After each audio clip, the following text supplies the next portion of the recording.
Good evening, everyone, and welcome to this week's Countdown to Whirl. We are counting it down here. Not a whole lot was done this week aside some animation stuff, but I was mainly focusing on some other things I was working on, so I apologize if nothing, not a whole lot got done. With that said, cue the opening.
This is as close as it's going to get, I guess.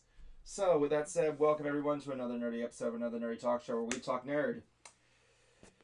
So, yes, I'm apparently having camera troubles. Who knew? That's what my ceiling looks like, everybody. I hope you enjoyed that. Let me just see if I can do something about this real quick. Maybe I can just slide my iPad holder on the top of my computer here. Hope this doesn't break. I almost broke my dad's TV doing this, so I might as well not let that happen. Okay, I think that should do it. Or at least it's as close as it's gonna get. Actually, I do have another tripod. But that being said, let's bring in my usual stuff here. We got Yum. Sorry, we got Yum and Jibbibi. Say hi, Yum. Say hi, Jibbibi. I'm delicious. I'm delicious. It's delicious. It's funny. So, what a week. Yeah. I'm sinking to the bottom of the screen. I look like Jablonski on a regular stream. I gotta do something about this. Hold on, let me just bounce my way over here and just get something done. Like a Muppet. Get right in that chair. Jablonski, tell someone a song, and I know what song you're gonna sing.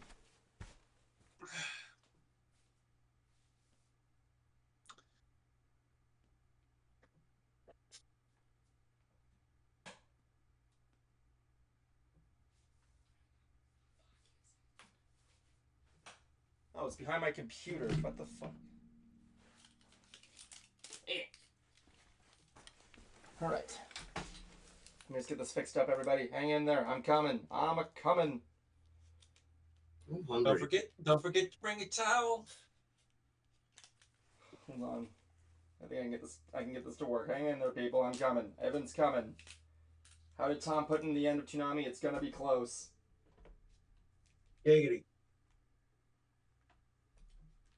Let's go and put this right over here. So, hey, there's Evan. Close enough. So, that's fixed up, I guess. I don't know what happened to my regular pod, but hey, you guys can see my face now. Jablonski's sinking again, and Yum is yummy, so yeah. Well, I'm hungry. Guys, I had a weird epiphany recently when I was in the shower today, right? Because apparently most of my epiphanies happen when I'm in the shower. So I was thinking I had to remind myself how old I was, right? So I thought of my school days. And I always had this weird question. How come we weren't allowed to wear hats in school? Mm. You know what I'm talking about? You ever wear a hat? It's like the moment you ever had. Did you have that rule growing up? Like you immediately step into the school, right?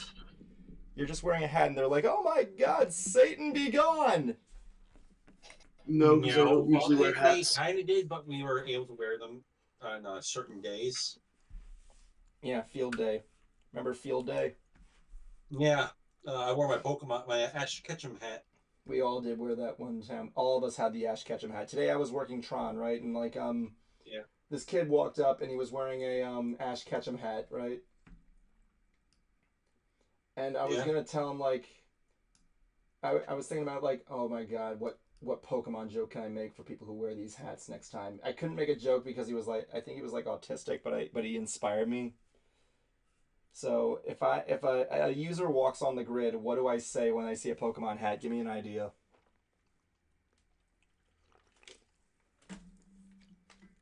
No clue. It's a good reference, but not really what I'm looking for.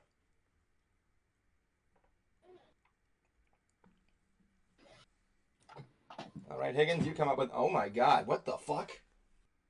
Oh, Cruiser, what are you doing here? Your guess is as good as mine. Why are you here at this time? You're supposed to be here late and as usual. Just got back from Fort Lauderdale. Get the fuck off my stream and come back in 30 minutes. He'll be back. in 30 minutes. He'll be like, oh, sorry, 30 seconds. It's like, oh, Ah, yeah, you you come said back. 30 minutes. I thought you said 30 seconds. Ah, you come back. I gotta go because Higgins is cut in half. Okay, he's back. Good. Sorry, I wish I had a way to make everything light on fire in the background. So I guess, yes, Cruiser's here early today. Indeed, I am. Yep. Just got back from Fort Lauderdale. I was trying to see if I can get a Data Remembers autograph. They were playing at the Hollywood Hard Rock. Oh. Because I got this vinyl that I want them to sign, but unfortunately, it is damn near impossible to try to get to them. Well, not them specifically, but the venue. It's in a casino, so Yeah. security's even Ugh. tighter than usual. the Fort Lauderdale Oh, casino God. is no joke. Yeah, it's a very nice vinyl too. Like this looks very, Well, that's very pretty. Oh, that is Nice. very pretty. Yeah, I mean, look at that. Oh, It let me looks put that in full shiny. screen. Hold on, let me get that in full screen so the kids can see it. Stand by. Hold on. Let me just get you up and running. Look. Oh wait. Look at that shit. That's some holographic Pokemon card shit right there. It's shiny. Yes, it is a very nice vinyl setup. There the guys. And let's see if I can just carefully pull one of these out here. See, because the discs themselves are also look very nice. Getting a weird thing with vinyls lately, haven't you? Honestly, I like getting these things signed because you've seen my collection obviously back there. It used to be CD booklets were the thing, but the problem is that when you have a bunch of people signing one of these CD booklets, it takes up so much of the art. The signature does. So with these vinyls, there's more of the artwork and less of the signature. So it kind of evens things out. Plus, I mean, when you display them, they look beautiful. So I mean, do I have a record player? I do not. I was about to say. I do not have one. Would I ever get one? Perhaps. I mean, I can probably do the whole thing, a lot easier with my phone and a USB speaker, but I'm not opposed to it. It's that sound. It's like that scratching sound that you need. But did you That get you got static, the that autograph, right? I did not get it. I told you I Oh, couldn't. sorry. Yeah, so hopefully they'll be back around. Indeed. And I also got to visit with my friend Billy Mitchell for a little bit. So Oh, Billy's here? yeah, he's back from his lawsuit in Australia. Really? Yeah, though it's safe to talk about, but I made sure that he at least hooked me up with more hot sauce. Nice. Good old Billy. I want him Yeah. on this show one time. He seems like a chill dude. I just want to sit here and just talk classic video games with him. If you don't know this, Jan, Cruiser is friends with Billy Mitchell. Nice. Yeah, the Pac-Man champion who everyone says cheated at Donkey Kong. When no, that never he never cheated. I used to be one of those people who thought he cheated, but it wasn't until he duplicated the scores I went back and asked people like, okay, like he duplicated the score, so what do you think now? And people said he still cheated. My thing Like, is wait, that, like, what? my thing is that like there could have been another easy way to solve this, honestly, instead of like the online thing, and that would have been just bring the guy over and just say, "Fine, I'll do it again." Because he did it. He's done it like 20 times. I know, he's like, he clearly knows what he's doing. Hell, do it right in front of you. Yeah. I'll do it. I'll play some Matter of Pokemon fact, some right in people front have of you. said that. Well, one of his friends, Neil, who's this arcade technician, said, "What do you want him to do? You want him to come to your house and do it there?" Wait, the what now, huh?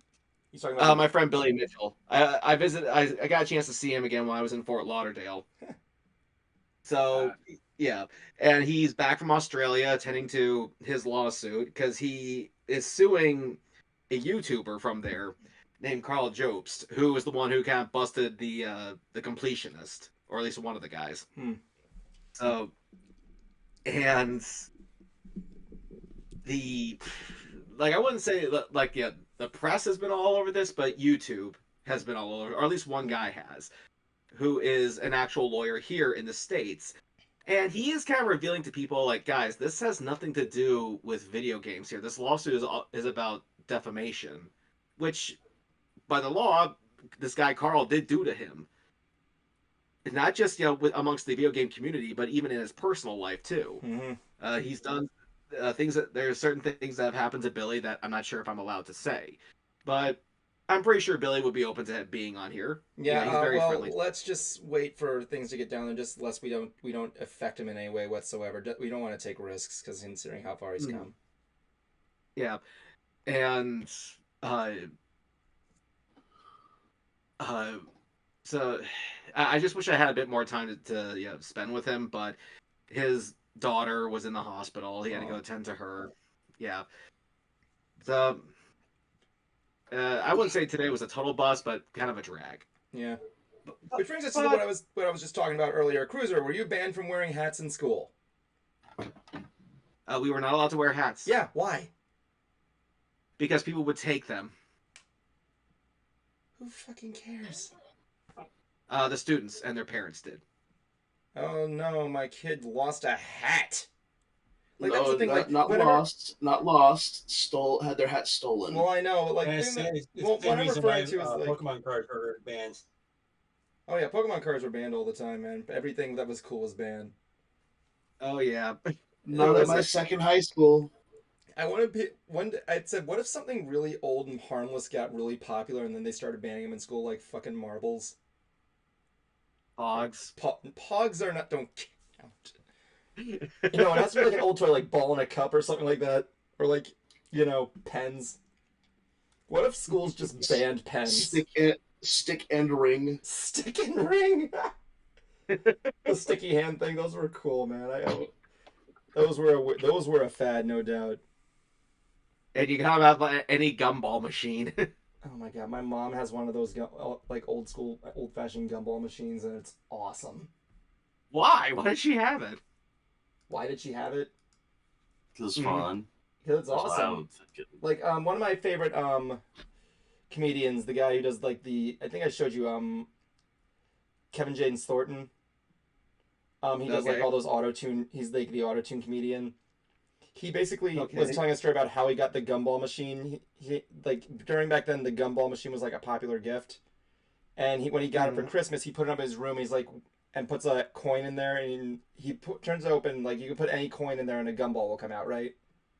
Yeah. And he says, "Well, that was anticlimactic." And then several seconds later, he's like, "Wait, I can use this to make money." So he tries to move the gumball into the hallway, right?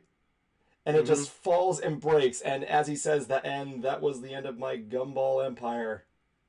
I love him. Man, I want to talk to that guy. He seems like a chill dude. He was in Florida like earlier this year, and I wanted to see him, but it was broke, and I couldn't. I was gone out of town at the time. But I've had a fun-filled weekend. I work at the I had a fun-filled Thursday to today. I've been sick. Lovely. Yeah. I won't go to the nitty-gritty, but I had let's just put it this way: the bathroom and I have been best friends since Thursday. Cute. Are they Glad to doing- see your relationship has gotten better. I know, right? I mean, have you ever told your bathroom that like so you're not yesterday- interested or like something like that? I don't know, but yesterday, my fiance and I went out for just an outing because it's gonna be our last big outing until after New Year's. Ooh.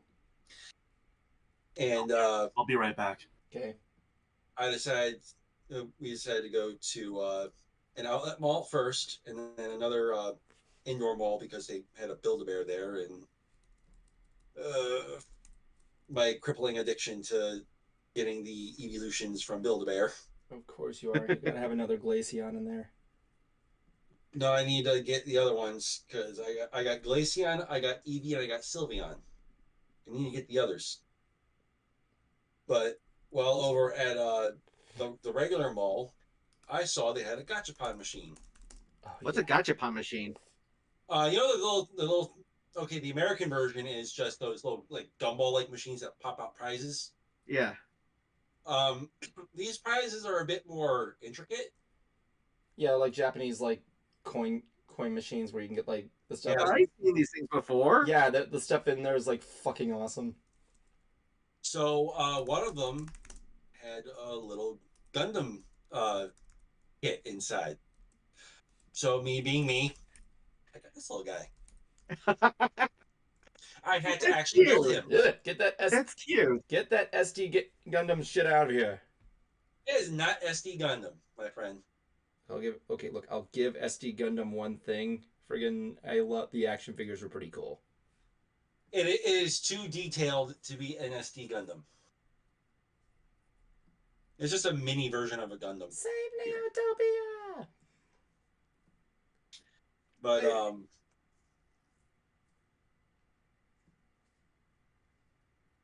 yeah.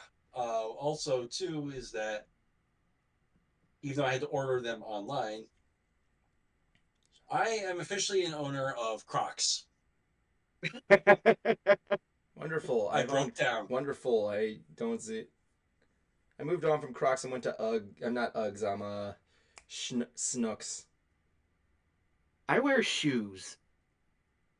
Okay, so the reason why I went to Crocs. So I've been curious about these things for a while, and Caitlin wears them all the damn time. So I'm like, okay, I'll bite. I'll get a pair to try them. What got me to actually pull the trigger on getting one was that they released a collab with Mobile Suit Gundam. Of course. See, even he calls bullshit that you only got him because of that. I believe that's why he bought them. That's why I said, of course, that's why he. Yeah, because like they've had other collabs, but this one was just like fine, I'll get it. Because they got the other collabs that they've done, the ones I know off the top of my head, they've done Naruto, they've done Pokemon, they've done this, they've done Disney. I'm pretty sure at some point they're going to do a Jujutsu Kaisen one. I can imagine.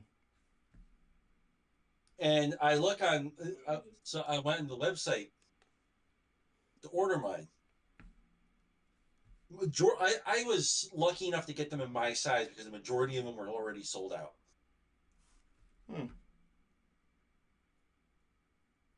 And I found it easier to just do it online than to go into the store because, oh my god, that store, you cannot figure out where the fuck everything is. They have little signs that says women's, juniors. I could not see the men's one. So I'm like, does that look like it? No, that doesn't look like it. Does that? No.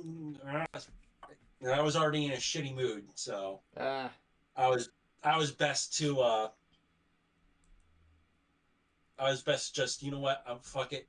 I'll order it online. They don't even have what I want anyways. Yeah, because honestly, like, part of me does like enjoy going out to stores and trying to actually physically find it. But then again, with the internet right here, click, shipped. And though also too, the other reason is because my flip flops that I wear on a regular basis are starting to go the way of the dodo. So I had to come up with a replacement, and I wanted something a little bit more durable. Hmm. Because outside of work, those are going to be my shoes. Because I'm usually in closed-toed, like regular shoes for 8 hours a day, and I fucking hate it. His toes demand freedom. Just At least for my feet. Just like my ass. Hey, my ass demands freedom. I don't care what anybody says.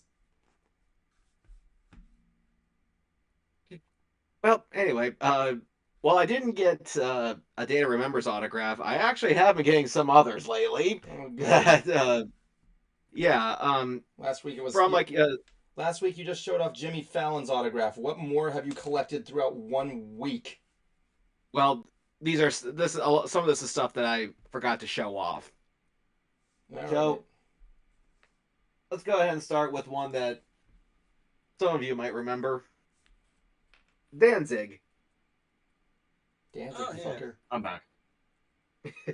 I was waiting for you to pull out an Aqua Teens reference. Is that what he says? Danzig, yeah. Danzig, fucker. He says Danzig, motherfucker. But yeah, but there's this app on my phone which I would,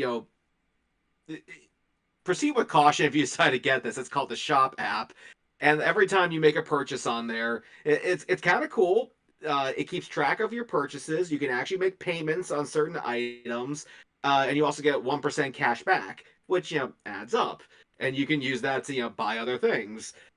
And it gets a little addictive. And someone was selling, a store was selling these. His record label was selling these, and I happen to have this sticky here from when I did photography for one of his opening bands, Butcher Babies. So I figured, might make for a nice, good frame at some point there. Nice. Gotta get yourself more shadow boxes, man. I also picked up the signature from Raul that he got me. This is from the singer of Black Veil Brides.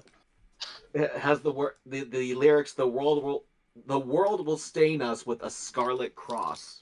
A line from one of his songs. Neat. And because he was at Spookala and I couldn't afford to go. So I gave Raul the money and sent him a video for him to play for the guy. And kind of wish he did a video back, but oh well.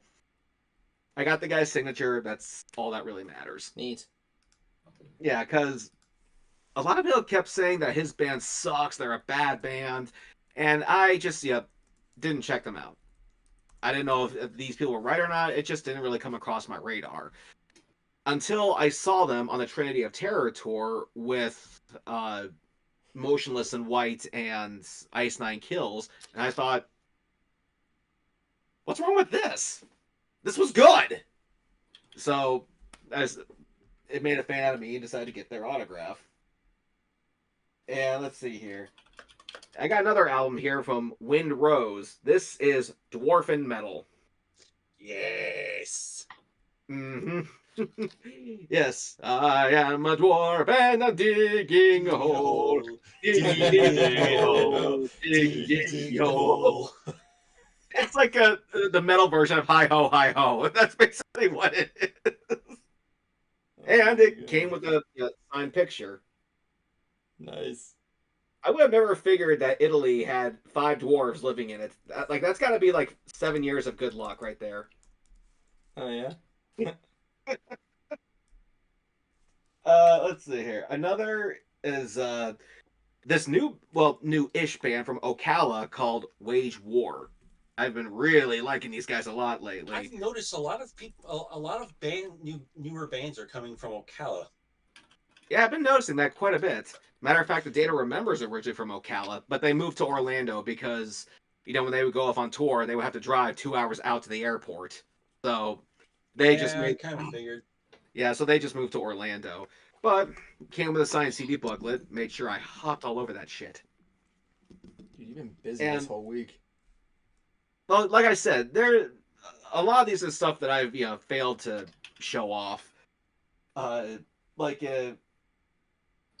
this is actually my newest one. I kind of have to. There we go.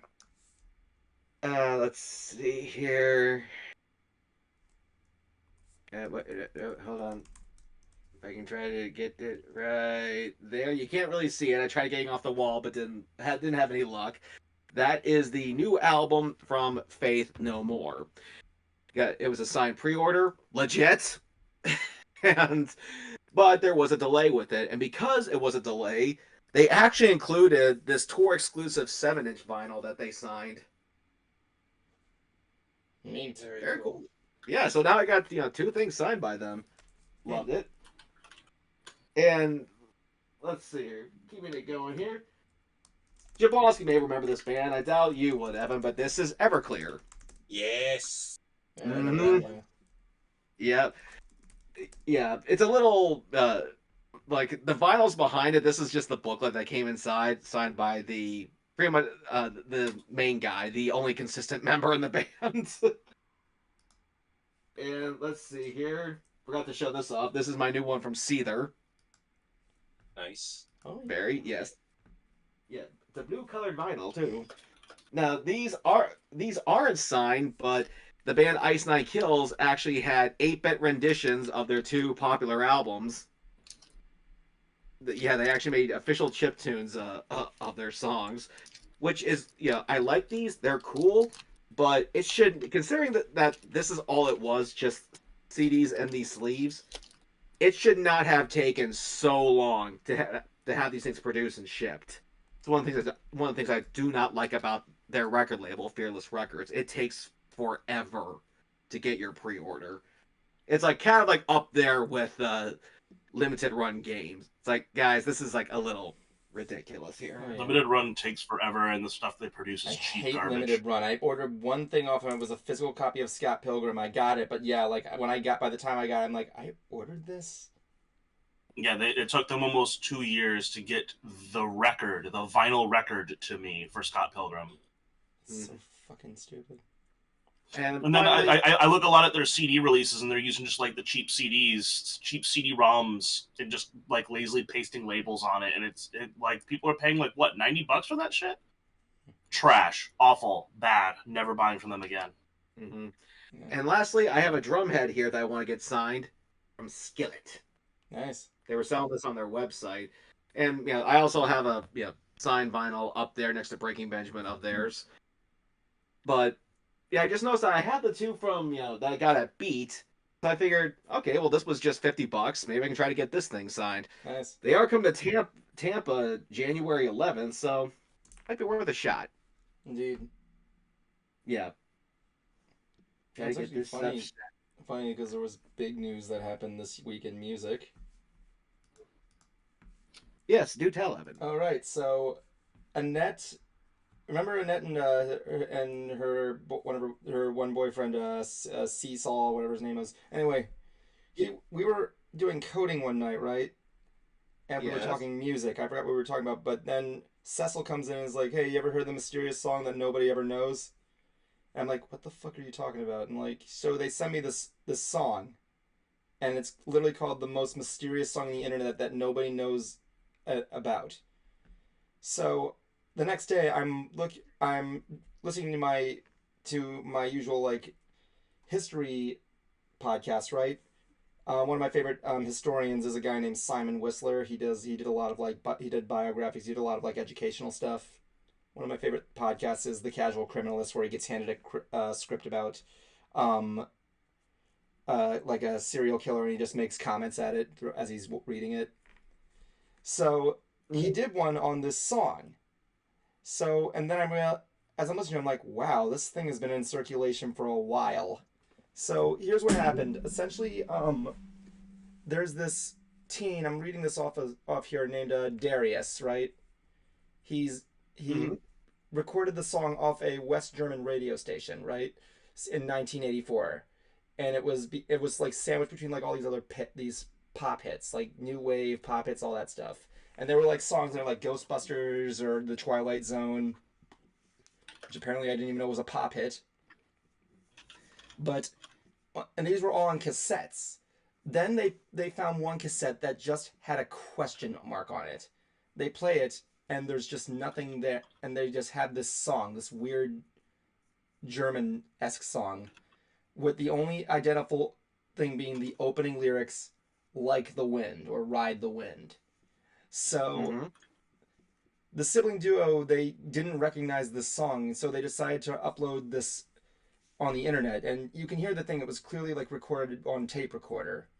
In fact, it was on a radio station. Right before the song ends, you hear a click, which is supposed to be the DJ about to chime in and talk about it.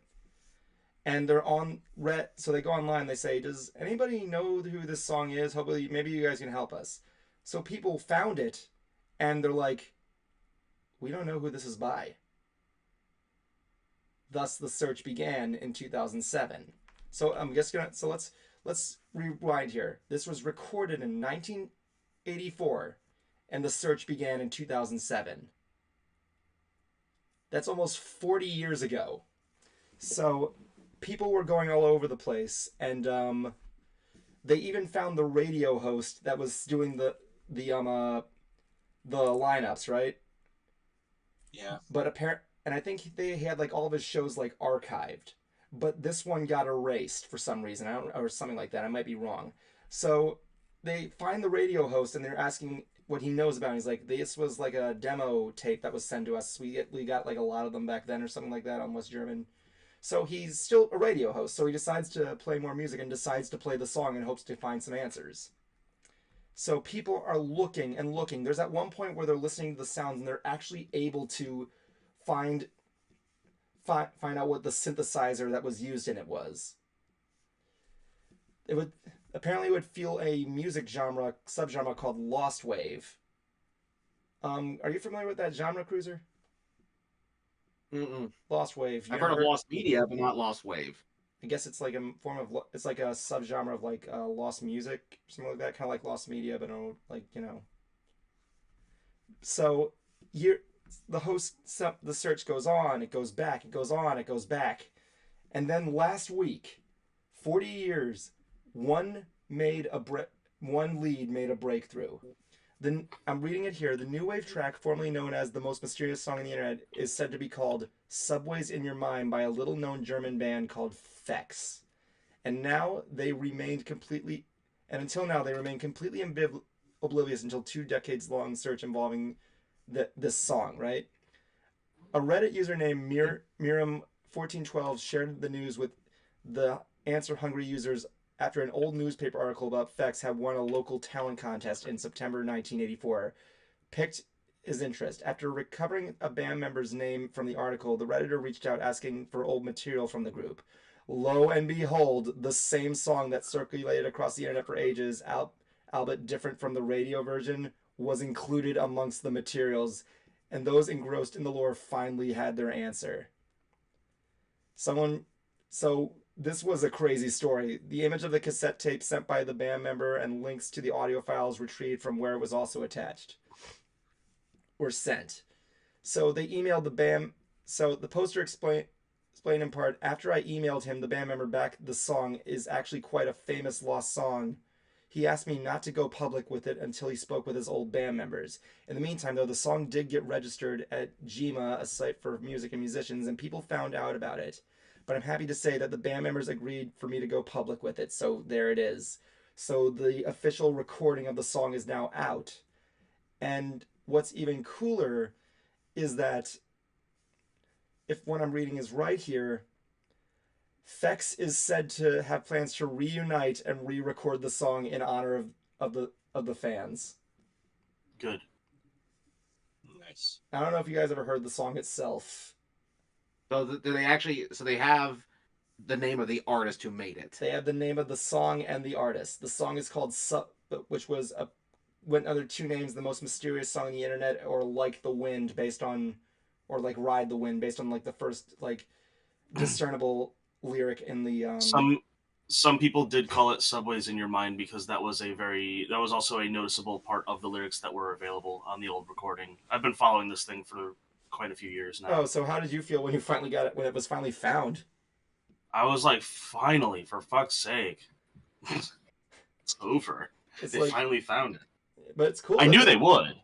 Oh yeah, it's the internet. We could prove this. It's like 40 years. Hey, we found Luigi in Mario 64, so Like Yeah, but I was there for that too. This is why I think this makes the internet kind of extraordinary. It's because this is that this was recorded like before the internet, and it was even being searched before the internet even was a thing. And now with all this technology, we just found them.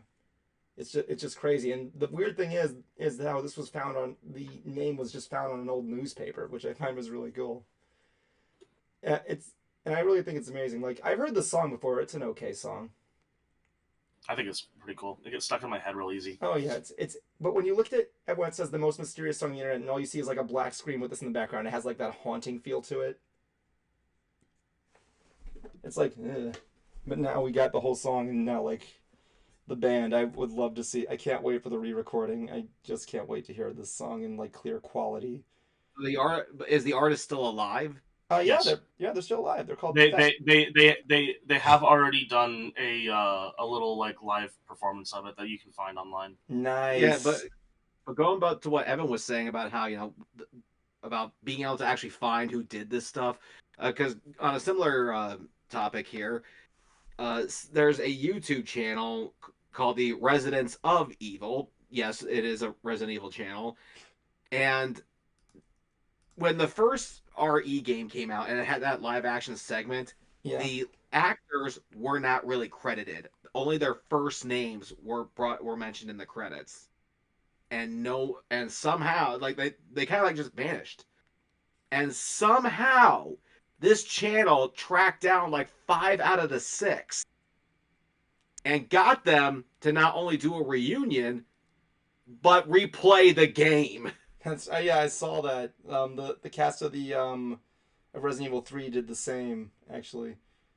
Which I thought that was great. I mean, and to think, someone did that with the cast of Willy Wonka before the internet came out.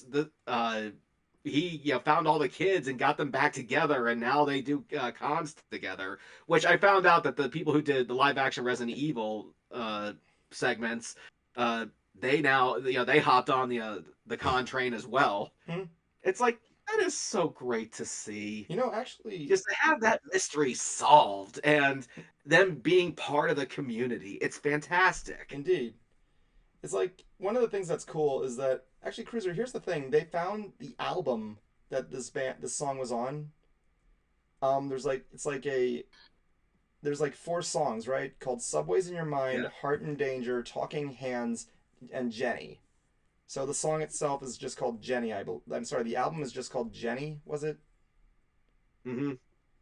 It says here in the Wikipedia thing, with Jenny being found in a separate album unrelated to the rest. So how about this? I'm gonna give you a challenge right now, okay? Mm-hmm. I want you throughout this week to hear all 4 of these songs and totally do a Hooked on Harmonics version of it on Hex. I'm sorry, Fex. Send me the album. Let me see if the album is there. Honestly, it's online. It's online. There's so many uploads of it. There's so many uploads. Yeah, there's got to be so many uploads at this point. But yeah, they broke up after It's become one of the most like easily findable things now because like again everyone latched on to like, oh my god, it's out, I have to upload it and get all my millions of views. So it was like when Steamboat Willie like went public, it went public domain, everybody was like uploading it. Which there is a horror film of that coming out. Yeah. There was already one. The trailer. There was already one. I saw the... And it was I don't know which one you're talking about. Evan, let me finish. I saw the trailer of it when I went to see Terrifier 3. Oh, yeah. I don't know which one you're talking about. I forgot which one it was called. It was like... Hold on. I know Brad Jones did a short review of it. Let me see. Like the moment, I think during his review at one point he's like says, "Yep, this is." Oh yeah, it was called.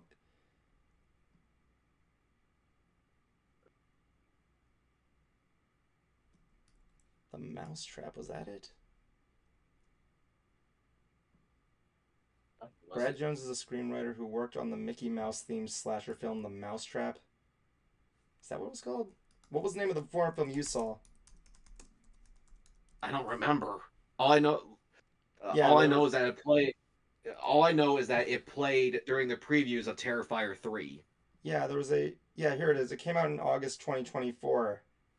And it was released, and the reception was overwhelmingly negative. To the one person basically said, "Yeah, this is clearly a public domain character." Because none of them do anything interesting with it. I know, right? That was basically the thing. It's like, dude, really? You get a public domain character, of course the first thing you're going to do is throw a horror movie in there. It's kind of like the whole thing with the whole, rated R Winnie the Pooh thing. Like, there is, like, there's so much room for, at least entertainment there, Yeah. but they didn't do much. Yeah. They didn't do well, anything. The second one was pretty good. They made him. The second one I heard. They made him into a. They made him into a generic like slasher character, and it sucks. Again, this is going back to what happened during the Thinner Mickey incident. If you don't remember, I think, let me repeat the story, Cruiser. When Epic Mickey came out, there was going to be you said you never played the game, right? Right. It basically, the object was you had a paintbrush and thinner. You painted stuff that was like black and white, and it made them like solid, but then you can get rid of it by shooting thinner. There was going to be a mechanic where if Mickey kept using thinner, he'd be turned into this demonic beast called Thinner Mickey that was going to be really obscure and really friggin' monstrous, right? Mm-hmm. And the fans were like, okay, that's actually pretty ballsy of Disney. I can't wait to see it. And then they revealed what he looked like. And they're like, okay, Disney, well, that's cool. Maybe we should back up just a little bit here and think about this. It was like one of those moments where like, yeah, maybe this wasn't a good idea after all. It's you can't make Mickey Mouse look like this. Come on.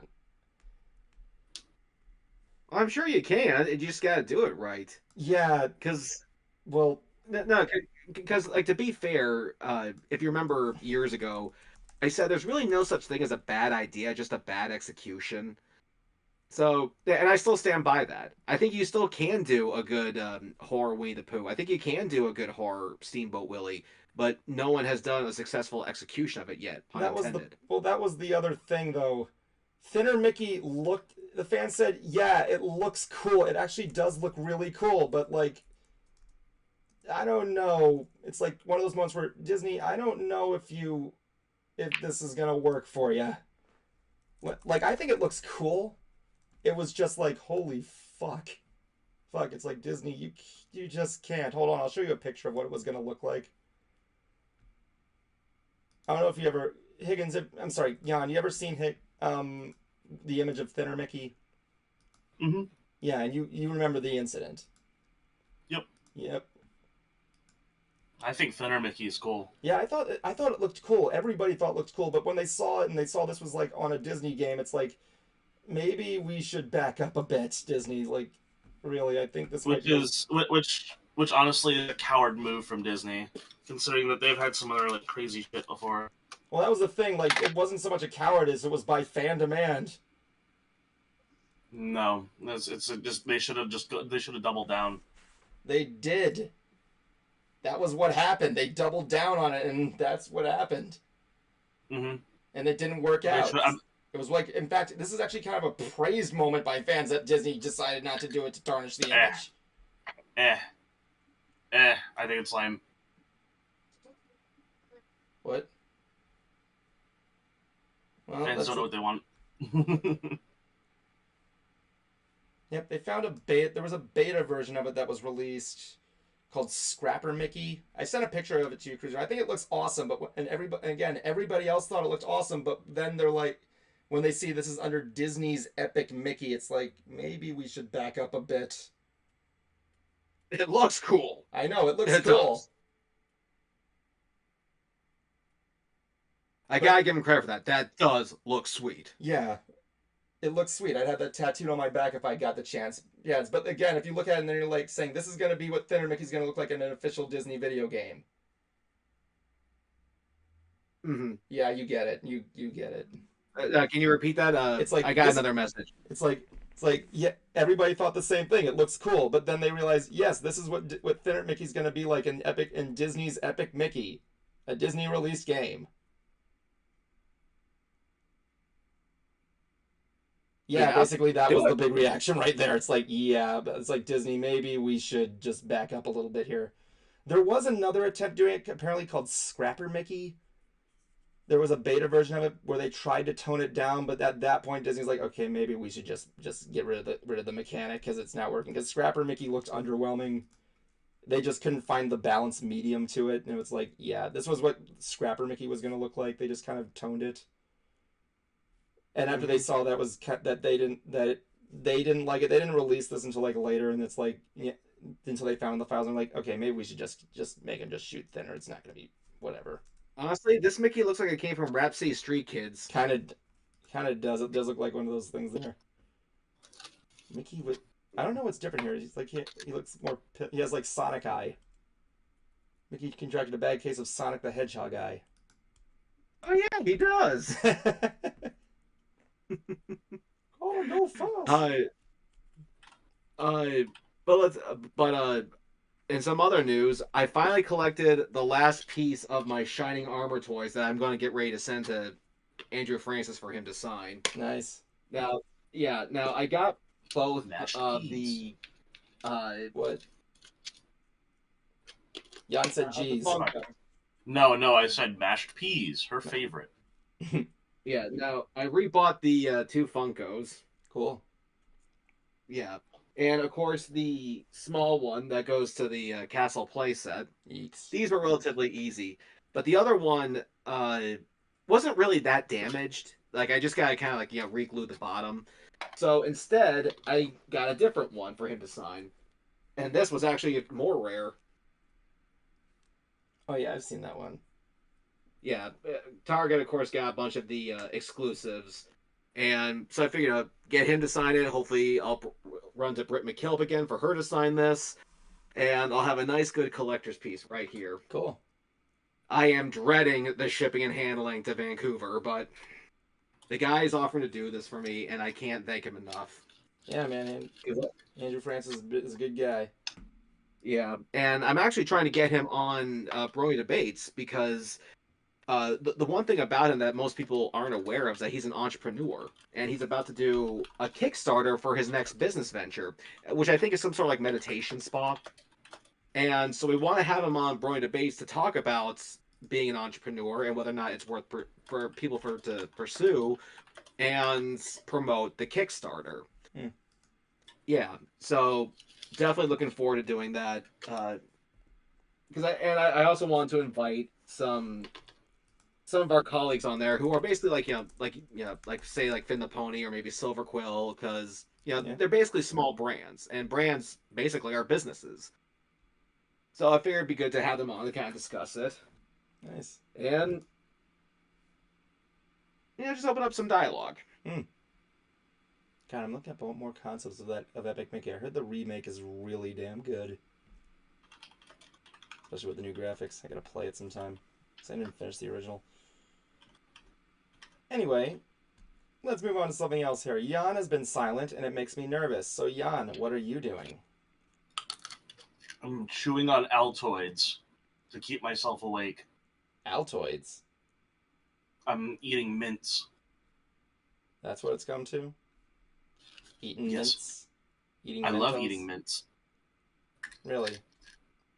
I love mint. Eating minty? Mm-hmm. Even with the socks? Minty. Mm-hmm. Oh my gosh. I remember there was a minty Flash game that was available where it was like, I don't know, I think you showed me this. Minty? What are you doing here with one of your socks on your head? Freak. Put one of your socks on it. That was one of my favorite Mystery Brony Theater jokes when she destroys the thing. She's like, what do I do? And then David's like, put one of your socks on it. That might work. And but like, yeah, there was like a very minty Christmas platformer game that was like made on Flash where you have to collect socks, and like you introduced it to me and it was hard as balls. And I remember whenever, it wasn't really much specifically Christmas related, but I remember whenever Minty died, she'd shout, I'm sorry, Santa! I'm like, well, that's my favorite death noise next to damn not here. Oh my god. What did you think of Shadow the Hedgehog, Jan? Like the actual like game, not like the new one that just came out. Yeah, the original game. So I used to be like a really big hater of it, but I actually think that game is cool as fuck. Yeah, I think it's It has some of my favorite animation in a pre-unleashed Sonic game. Oh yeah, of course. Like, hell, Sean Shammel's Black Doom was pretty good. Mm-hmm. I like the design.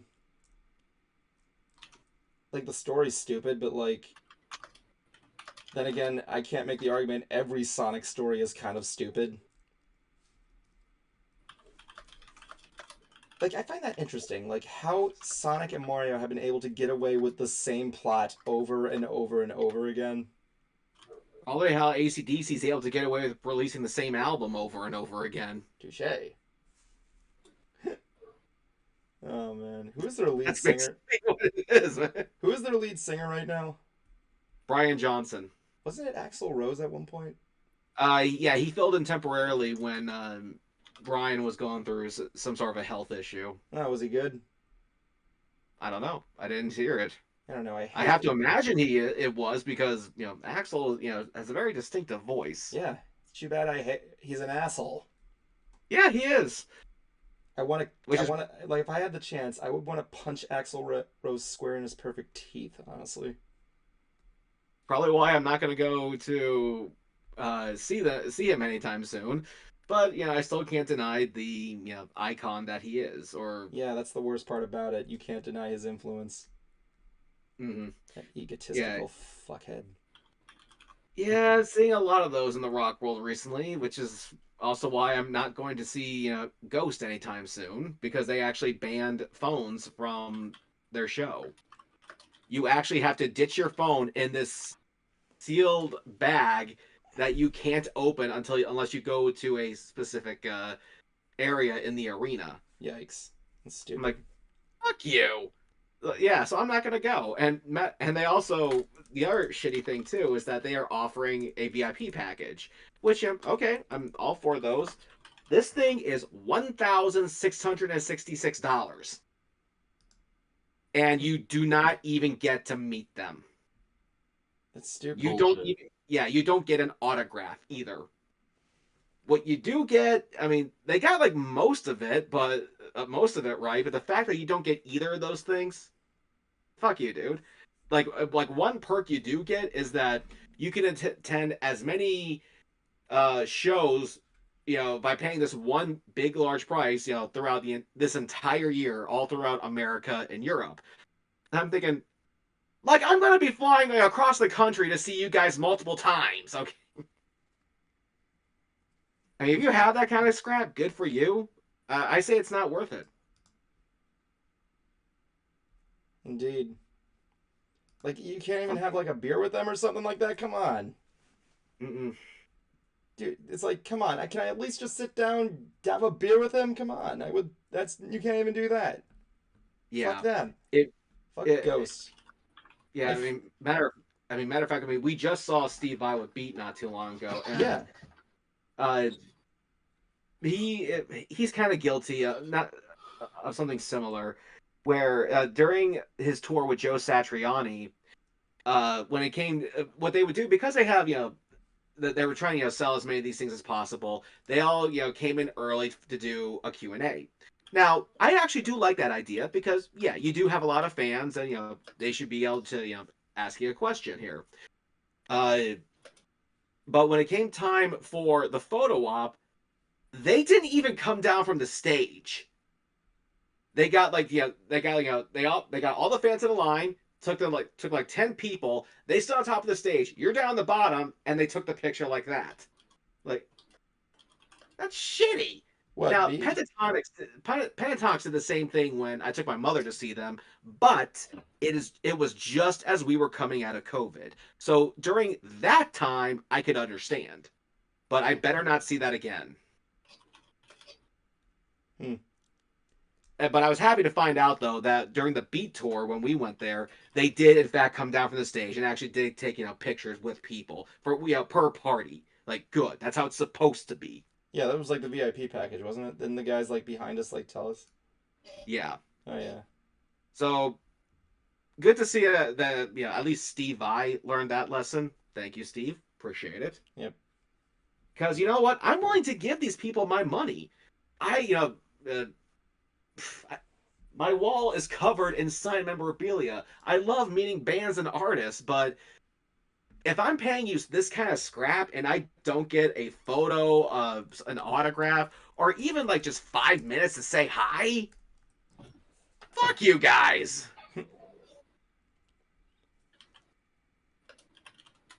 And do not even get us started on Jelly Roll. Why, Jablonski? Yeah. Yeah, how's the traction of that video been getting, may I ask? Yes. Let me see here, because let's see. Where are we at view-wise for that? If you don't know what's going on, Jan, Jablonski and Cruiser bought autographs from Jelly Roll, and apparently they ended up being false advertised and actually auto-penned. Yeah. So right now, our video is at 2.9 thousand views. Cool. And the guy who I reported this to, the YouTuber who we plan on actually having on the show here later this month, Zach Adkins. He's available, so yeah. Yeah, did his own reaction video to it, and he plugged our video. He plugged my channel. Even plugged Jablonski. Like, yeah, he's got his buddy on there. They're talking about this, and they like. I understand why they're upset, and also I got a notification today saying that someone on YouTube shared our video. So thanks, I really do appreciate it, because we don't want to destroy this guy's life. We just want an apology and an autograph. That's it. Because I'm sure Jelly Roll is a very, very charitable man. I'm sure he is a very kind-hearted person. This was just kind of shitty, but and as Jablonski said, perhaps it was the merch company that he was working with. Maybe it was management, not necessarily his fault. So maybe I'm hoping that's the case, and just hoping that I can still get his autograph. And I meant what I said, Jablonski. If he's coming down to my neck of the woods and I'm going to try to get his signature, send me that CD and I'll get it signed. All right. Or at least I'll try to. Yeah. And I'll still go like, why did you give us these fakies? Although one thing I would love for him to do is actually take Jablonski's thing and put down and have him write down, "Hey, aren't you that one asshole?" That's your new YouTube. Well, that's your new YouTube name, Jablonski. That one asshole. Not entirely. Call yourself Tao. No, no. To be fair, the guy that voiced Claptrap went on my signature for him. Shut the fuck up, Justin. You mean Jack Black? No, like the video game. Ah. Shut the fuck up, Justin. Because if you ever played Poker Nights 2. I don't play crap. I never heard of that game. What's it like? It's essentially you play poker with a whole bunch of different video game characters. Is that yeah? Poker Night at the Inventory. Yeah. You can't play that anymore. Is it like physically not possible to play that anymore? If you own a game on Steam, then you can still play it. Other people can't. You just can't buy it. I see. Yeah, I have Poker Night at the Inventory and Poker Night 2. I have to play Poker Night 2. I used to play it on my MacBook all the time. I still don't know how I won those games, but yeah, I won poker games and I only got it because I wanted shit on Team Fortress 2.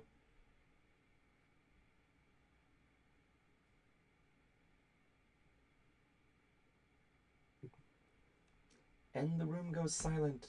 Yeah. Yes, and yes, too. We shall break this moment of silence with this.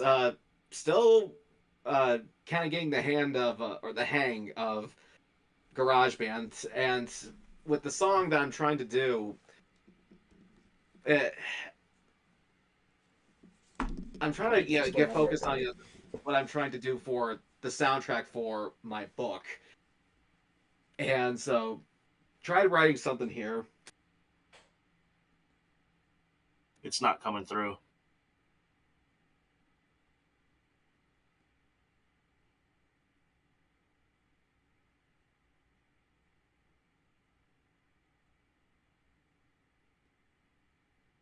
followed by this lead. It's not coming through. We can't hear it.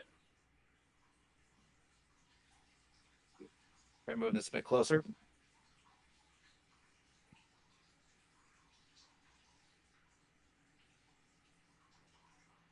No, some kind of audio canceling is just silencing it. We can't hear it.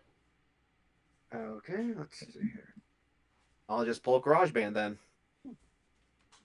That's crazy. All right, let's see here. Well, shit.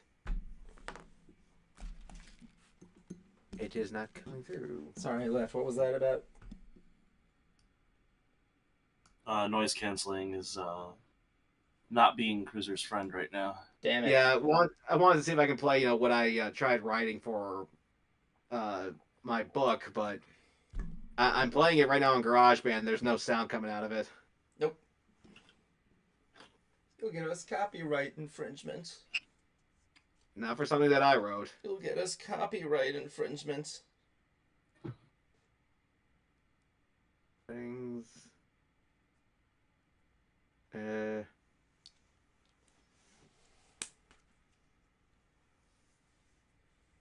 No, not that. Eat settings. I need to give myself some more robust feelings about Robust feelings. things. What's the, that's a fun word to say. Robust. Okay, I don't get it. It says, my speakers are set to, to the max built-in speakers. Take it to the max Steel. Is that still a thing, Max Steel?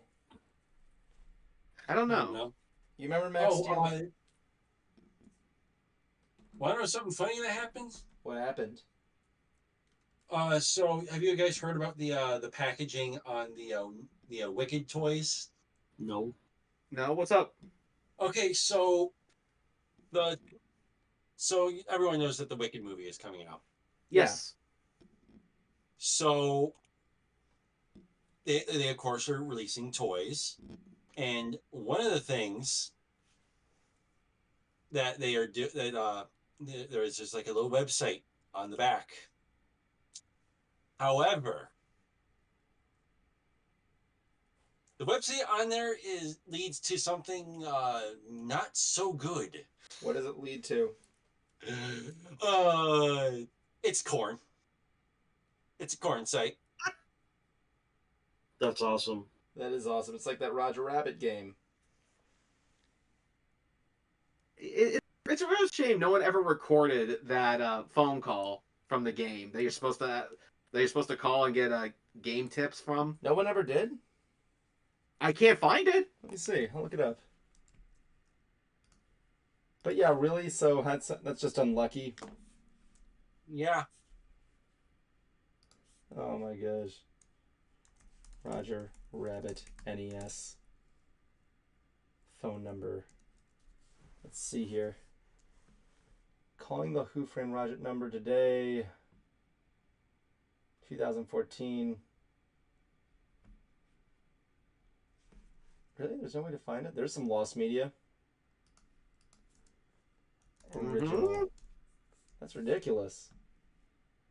Put some lost media on that. There's the lost media wiki for you. Find the original recording of the Who Framed Roger Rabbit game.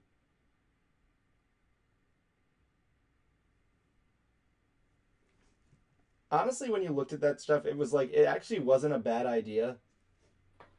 No, it was a very it was interesting. It was okay. Intuitive, I guess you could call it. It's just you didn't know you actually had to call the number.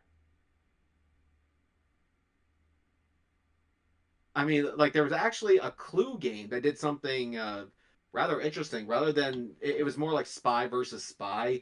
And you could actually set it up so that your phone would get mysterious text messages from who the possible killer was. Oh, yeah. Like, that was fucking cool. Oh, yeah, definitely. I like games that like have a fourth wall breaking thing there. It's like that one horror game. What was the name of that one game with the I think it was called shit, what was the name of the game? that had that one monster. It was called Whiteface. Slenderman? No, not that one. It was like Jan. You know what the game I'm talking about is? Huh? Oh, I'm scared. Oh, okay. I like the God, I idea. haven't heard of that game in forever.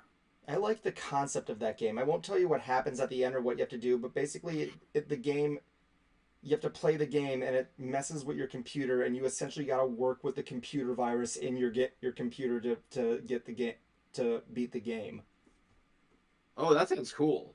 Yep, I'm not going to tell you what happens at the end, but the monster known as Whiteface, the less you know, the better. Let's just put it this way: the less you know, the better. I think it's free if you want to download it. Can you download it? I'm scared. What about Doki Doki Literature Club? I have no. Okay, let me be very. No, wait, hold on. Time out. I have not played that game. I want to play it at one point. I don't want to know anything. Are you going to do a Let's Play? A let's play of it? No. The day I do a let's play series is the day I die. Which shouldn't be that much longer, so. Sadly, yes. Does death scare you guys? No. In the words Not of yet. in the words of Barbie, do any of you guys ever think of dying? Did you see the movie? No, I have not. Ah. Yep, I haven't seen the wokest movie of 2023. It's nowhere near that. I know it's not Yeah, I nowhere mean, near that. you can't interpret it that way, but I think most people are going to look at this and root for Ken. Which, so far, that's been the case. But one video I wanted to send you, Evan, is not too long ago, Matt Walsh did a video of 5 movies that he believed were overrated. Some were stuff you would love, but then Ben did a response video saying, well, fuck you, Matt, they're not overrated. Here's why. Some, like I know one of them was Shawshank Redemption, Toy Story, the first one. Okay, that's bullshit. Yeah, like that's a good movie. It is. I mean, I can see. I don't hate Toy Story. I just don't see it as a.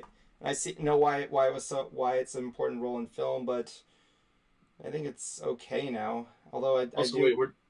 We're talking about overrated movies, not bad movies, right? Yeah. Right. Yeah. So Okay, they're good, but he I doesn't just think need to they're be. worth the hype. I just need to be clear because overrated doesn't mean bad, and a lot of people use those. Yeah, the you wrong have to way. yeah, it's like one of those things where you kind of have to put the emphasis on there. It's kind of like what your definition of something is dead is. Mm. I mean, Toy Story. I can't say it's. I know it's influential. Heck, it was the first movie I ever saw in theaters. Overrated? I could see why. But another one he put on there, Mm-hmm. A New Hope. Okay. And Ben basically just went, fuck you on the guy.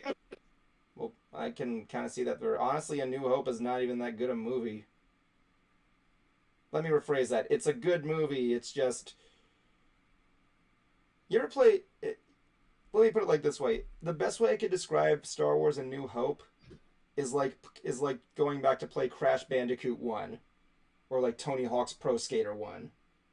Okay, well, Crash Bandicoot 1 is bad. It's like or Jablonski, like you go back and play Tony Hawk's Pro Skater 1 on your PlayStation. You're like, this is great. I'm huge. This is great. It feels good. It doesn't feel good. It's actually kind of badly controlled. It was like a stepping stone. Yeah. Yep. I mean, yeah. The thing about A New Hope is that, like, yeah, it was huge when it came out, and so, and with Empire, they had to step up the game, which is why I think Empire is like the best sequel ever made. So, Yeah, I can agree on that. yeah. I mean, what movie do you think is overrated? Rated yourself, Cruiser. Not in your own opinion. Okay, let me see here. Because I can only go off of movies that I have personally seen.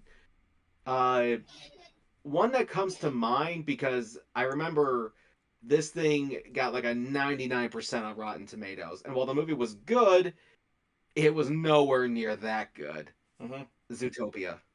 Really? You didn't like Zootopia? No, I can understand that. It's an no, okay movie. I said it wasn't worth the 99% it got on Rotten Tomatoes. It's a good movie, absolutely. But but when I remember you, Evan, said that look, this movie is good, but it's not 99% good. I don't remember saying that. When did I say that? Facebook, right around the time the movie came out. Did I? Yes. Let me see. I don't remember a lot of Zootopia. I haven't seen. The last time I saw Zootopia was in the theaters, and I will admit the movie did catch me off guard when I'm like, this was a movie with stuff I was not really thinking of. Zootopia. I mean, it's definitely a good movie. I just don't think it was worth the 99% that Rotten Tomatoes gave it. I said that. Let me see. It's been a while. If I did, I completely forgot. Oh, apparently Shakira will return in Zootopia too. Yippee. Of course she. Yep. Recent post. Today's post from me.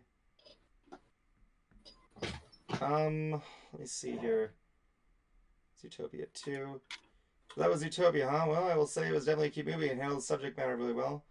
I saw it here, and I don't think it's, yeah, I guess I did. Do I explain it? Yeah, the only thing I didn't really like was the reveal of the villain. I'm like, okay.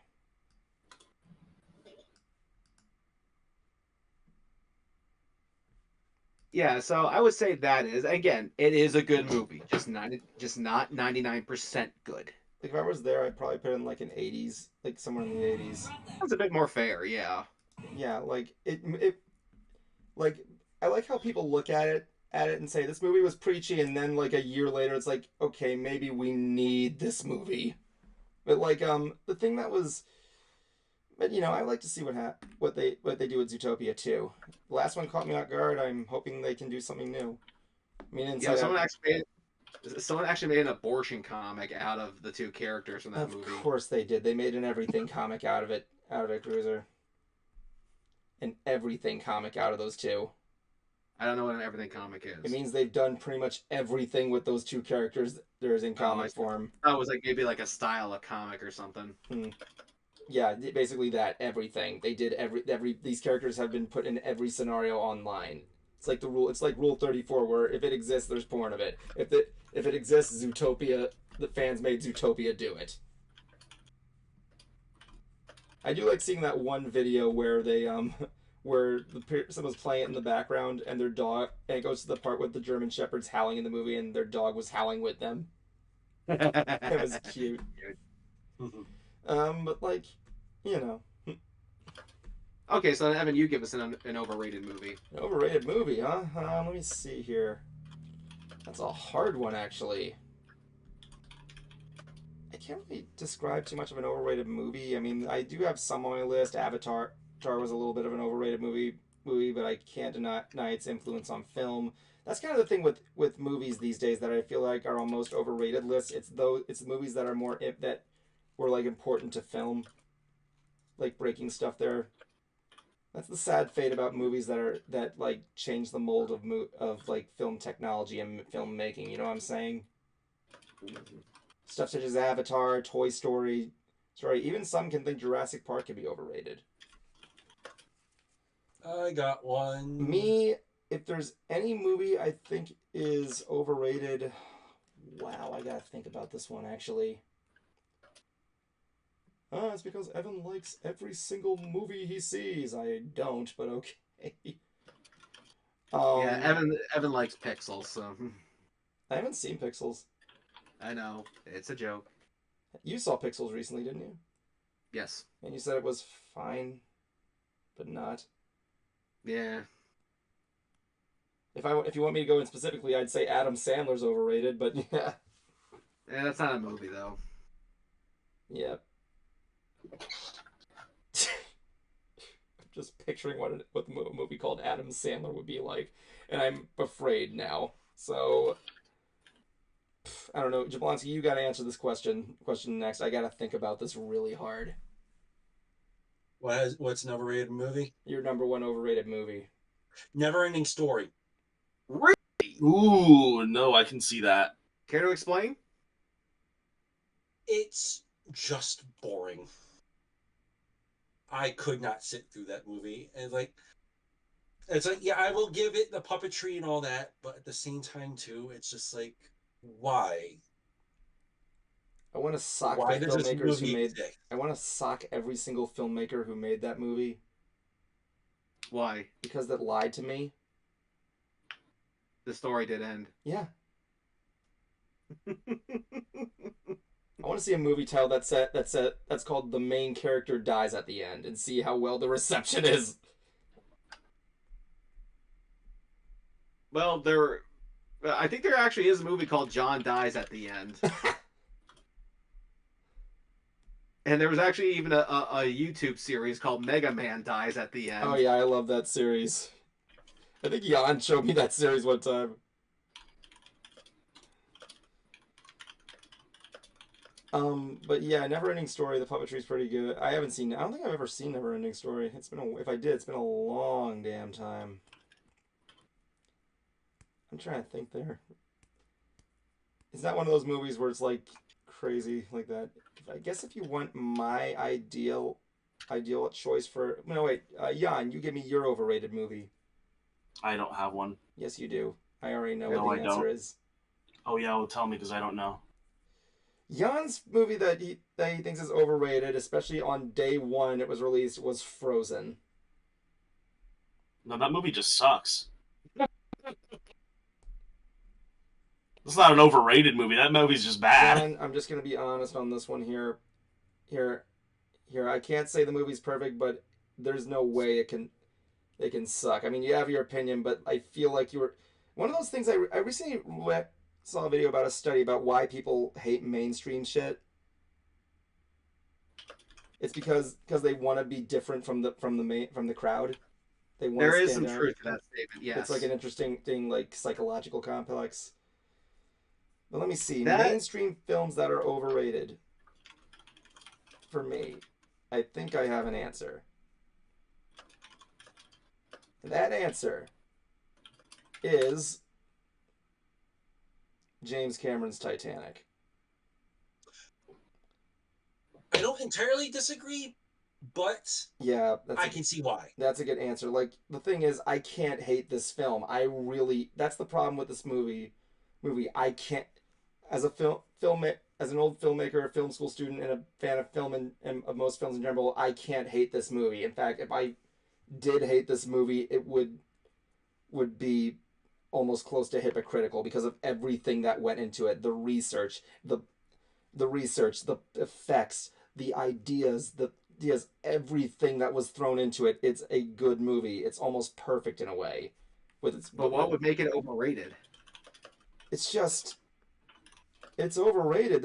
It's spectacular. That's the problem. Is the fact that it's all that is overrated. How perfect it is just too overrated. It's like you look at something that's too perfect. It's kind of like an anti-effect in a way. That's the best way I can describe it. I'm sorry. Yeah, The story is not the story is good, but not at the same time. The effects. That's the problem. Why I think it's overrated. It's like, okay, I get it. Titanic's a perfect movie. Fine. There's no the law of movies is that there's no such thing as a perfect film. Actually, that's a theory. They say if someone were I forgot who said this, but someone said if someone were to make the perfect film, the movie would be boring.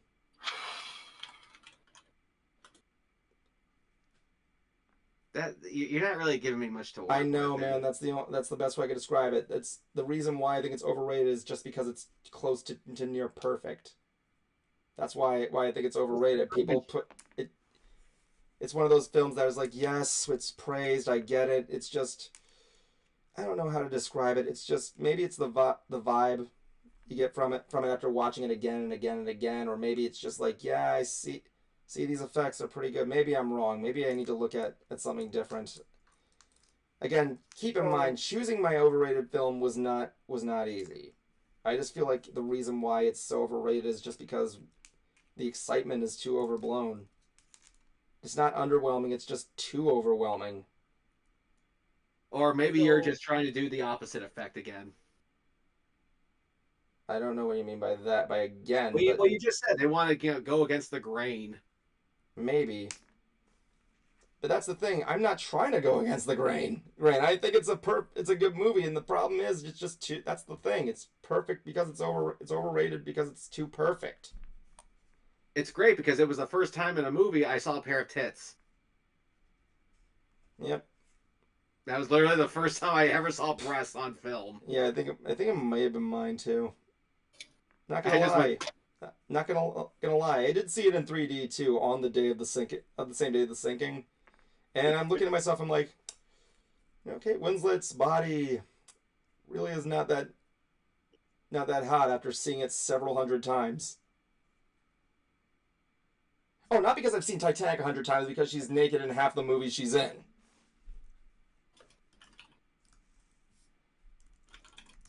I mean, how old is Kate Winslet right now?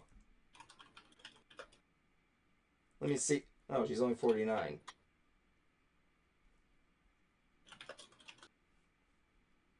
I missed it when she was a redhead. Unless that was just for the character, I can't remember.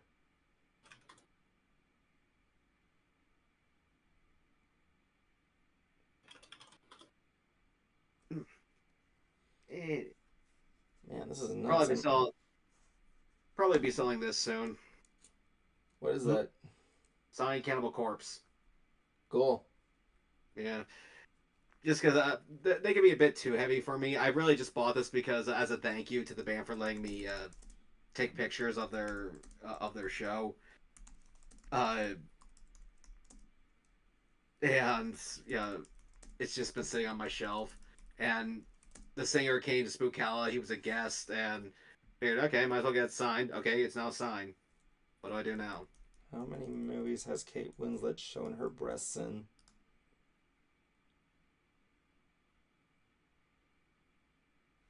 Apparently not that much. Not that much. Titanic, Little Children. I'm really kind of concerned about what that movie's about. Don't know, but it sounds like you actually haven't seen Kate Winslet's body naked that many times. I think I did. I saw The Reader. Reader and Holy Smoke. You know that. I don't remember much of it though. That's the only thing I remember. Is like, Kate Winslet was nude in that. Neat. I think Seth MacFarlane said it best when he did that "We Saw Your Boob" song when he hosted the Oscars. Here's. He's like Kate Winslet's in what is in Titanic and whatever you're filming right now. Basically, yeah, she's. Forget Titanic being overrated. I think Kate Winslet's boobs are overrated. There you go. Well, here's something that I actually forgot to show off as well. Okay. Now, as you guys know, I've been really into the band Coheed and Cambria, and I'm trying to collect all their. Oh, hold on a second. What? Never mind. And I'm trying to collect all their box sets because those tend to have the books in them. And this was the last prequel book that I needed to get, and I actually had to order this from Scotland. Neat. Nice. Bloody Scotland. Yeah. Bloody Scotland. Yeah. So it's a prequel. Like I said, it's a prequel about a character named Sirius Amory. And let's see, like this is literally the books. It's like not that long. It's like 75 pages. Has some pretty cool artwork, and also tells not just the story, but also how the singer came up with it. Came up with the song and the lyrics behind it. Came with this now expired laminate that got you into VIPs, and turns out it was signed. So yeah, that's cool.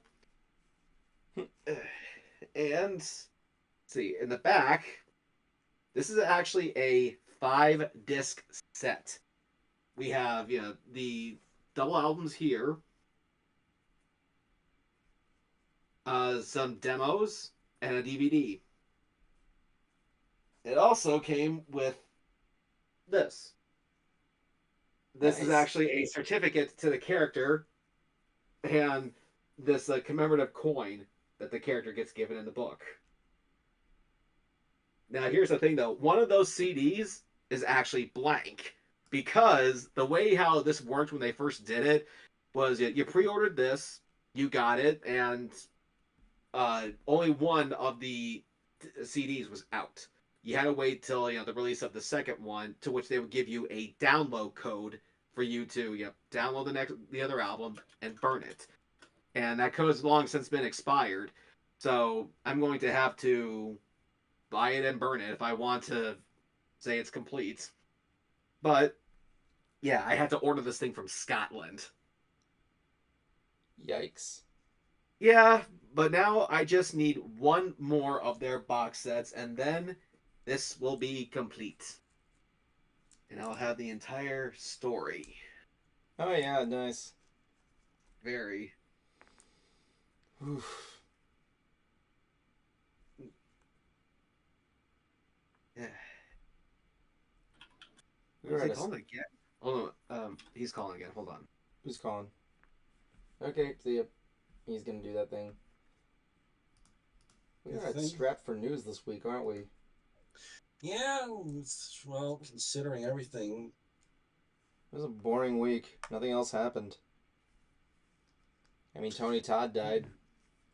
Yeah, that made me real sad. Yep. We lost the Vortigons. Yeah. I didn't know he was the Vortigons. I was looking through the roles he was in with my girlfriend. I'm like, holy fuck, he was the Vortigons in Half-Life 2? Yeah. Like, I was madly surprised. Yeah, I'm bummed about that. Let me put it like this, okay? Let me put it like this. Tony Todd, any actor, horror actor, who, when he was Candyman, any actor who has the nuts to fill his mouth with bees is a winner in my book. Seriously, that one scene when the bees are coming out of his mouth, that actually wasn't CG. He actually scooped up bees, put them in his mouth, and just made them leak out. Crazy. Which is crazy. Yeah, crazy, because you can actually go mute from doing that, from what I've heard, if the bees sting your like vocal cords or something. Yeah. He was also good friends with our friend Ari. So oh man, how's Ari taking it? He definitely bummed, but he appreciates me keeping up on him. Definitely, man. Because I mean, if you're ever lucky enough to get into such a circle, I wouldn't say like you become besties, but you definitely kind of acknowledge that you guys carry a certain, I wouldn't say bond, but like a flag. You carry a flag for a fandom. You recognize the role that you played in it, and Ari was lucky enough to be in this circle, and lucky enough to get to know him. Oh yeah. Like, one of the things that was interesting, like, I saw he was in a lot of horror movies. He was in Final Destination. He was in he was in the remake of Night of the Living Dead, which I watched for the first time like a couple weeks ago. And when I saw the remake of Night, I'm like, this ain't too bad. This is pretty good. I regret not meeting him when I had the chance. He appeared at Spooky Empire when I happened to be there. But man, like if you could say he was the Keith David of horror with that kind of voice. That's a good way to say it. Actually, one of the things I liked in the remake of Night of the Living Dead was the fake out of the first zombie. Did you ever see the remake of Night of the Living Dead? I mean, you've seen the original, obviously. Yeah. So there's in the remake, there's a scene. The scene where the first zombie approaches Barbara. Yeah. Like, it looks like the original one, right? Mm-hmm. And when he approaches her, he just bumps into her, and he's like dazed. He's like, I'm sorry, I'm sorry. And he's like clearly dying, and they're like, what the hell's going on with him? Is he all right? And he's like, I don't know. Then the husband gets shoved out of the way, and another zombie like attacks her out of nowhere. I'm like, holy fuck, that was awesome. That's like right up there with the hallway scene in the Resident Evil remake. Mm-hmm. No. All they had to really do was go to the Winchester for a pint and wait till it all blew over. The people that got that, I applaud you. When you said Winchester, I thought you meant the Mystery House in California. No. Oh, the one with all the doors. Doors, dude. This is a house. Yeah, you're talking about with all those doors for the ghosts and everything. Oh yeah. Yeah, you went to that house. Mm-hmm. It was cool. You said it was cool. Oh yeah, it is, and Yes. of course they made a horror movie based on it, and of course it sucked. So Yeah, that's the thing. Just because you can make a horror movie about it now doesn't mean you should. So that's the thing. It's like, dude, can you just make? Again, going back to the Steamboat Willie thing, I'm like, yeah, cool. Public domain icon horror movie. Can you make something else original? he's just mad because they're picking on Disney. No, I'm actually dead serious about this. Like when I heard they're making one of Bambi, I'm like, okay, come on, now you're fucking trying too hard. Okay, if someone could make a horror film out of a Disney character and have it be good, which character? That's a good question, actually. Would it have to? If anything, it wouldn't so much be a horror film, but more or less like a remake. Would be Black Cauldron. I can see that. Considering it has one of the scariest Disney villains out there, you could totally make him. I'm not sure if you could possibly do a horror film out of this, but you could definitely make it intense, or at least like Perth level of intensity. Gargoyles. Yeah, Gargoyles could be good. Get some Marvel artists in there. Marvel was originally going to do a that'd be Gargoyles like movie. like a good like horror comedy. I think. Yeah, I mean, I know people are still pining for a live action Gargoyles, but I know Jordan Peele actually wants to do that. There actually was a semi Disney somewhat horror movie. It wasn't Return to Oz. You ever heard of the movie Something Wicked This Way Comes? Yes. No, but I've heard of Black Hole. We don't talk about Black Hole. Up yours. Okay. Black Hole was a horrible movie. I watched that. I'm like, this is so stupid. The only thing that was good about it was the robot. Disney somehow made a robot that does with little to no movement scary. I don't know how they did it, but it was awesome.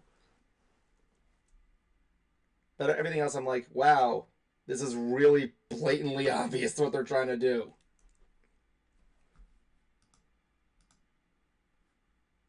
You know, it's like when Cruiser, when we used to watch Welcome to the Wayne. Yep. It was like, this is good. It's just the problem is it's too distracting that it's clearly meant to rip up to bank on Gravity Falls. Which, to be fair, people wanted. Yeah, they want Gravity Falls. Yeah, but yeah, again, I can't deny that. But again, the problem was it was just too obvious. That's what Black Hole was. It was just like, okay, we know what you're trying to do here. Except that was the problem with Black Hole. They were trying to rip off everything. But we still loved every Aqua Teen Easter egg we found in that thing. Yep. Especially when it's like, can I at least be the milkshake? I'm the milkshake too! I literally found the creator on Facebook, sent him a message saying, "Bitch, you did that on purpose." Did he respond? Billy Lopez, and he replied me back saying, "Yes, I did." So there was actually something interesting I found out earlier today. What? So I sent it in the Facebook Messenger earlier today. Apparently, an animator that did a bunch of Cartoon Network City commercials and a few ad commercials. Yeah. Popped up on my Twitter. Nice. Like, a lot of them are iconic. Guess what he does now? What does he do? He's a furry artist. Neat. Ain't a furry. Actually, there was some news here about a reboot of a horror series that came out recently. And that is? Apparently, the guys who made Terrifier are going to reboot Silent Night, Deadly Night. Ooh. Which works. I would love to see, because Cruiser, you saw the Terrifier movies, and I think I speak when I say they live up to their reputation. Yeah. Yep. One of my buddy Volt, my critic friend Voltaire, he said, "Yeah, I like Terrifier 3, but I'm really nervous about Terrifier 4, and it's not for the reasons you're thinking of." But then he got a fourth one. Yeah, they're making a fourth one, and like, my friend's like, yeah, "Yeah." they played for 5 from the very beginning. Oh, okay. They planned for 5 movies from the very beginning. I think they. Well, no, I think he said he was going to stop at 4. I heard 5. Let me see. Terrifier 4, the last one. But that's my buddy Volter. He's like, yeah, it was disturbing. Yep, it says here, yes, Terrifier 4 is expected to be the final installment in the Terrifier horror franchise. He said he knows how the series will end and that he can't see it going beyond 1 or 2 more films. He's also said the ending will be epic. He was actually relieved because he's like saying, okay, cool, because I know what you're trying to do. You're trying to do independent shock horror and effects, but like there's gonna be a point where you're gonna overstay the welcome. Come on.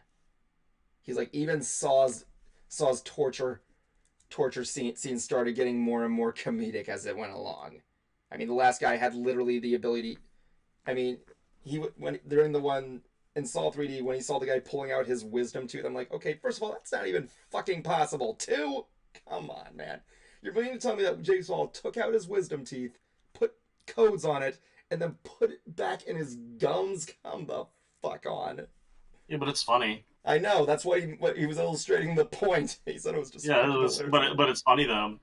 If they did something like that in Terrifier, that would be really fitting because he's a clown. He's just a funny guy. Yep, I like how the guy. I look at art and I'm like, this guy. He's so fun. Do you know what's really cool? When he smiles, I smile. The funny thing is that my girlfriend, when Cruiser made us go to Spookala that one time to meet Ari, Terrifier's director and Art the Clown's actor was there, and my girlfriend got his autograph and a photo with him, Art the Clown. Mm-hmm.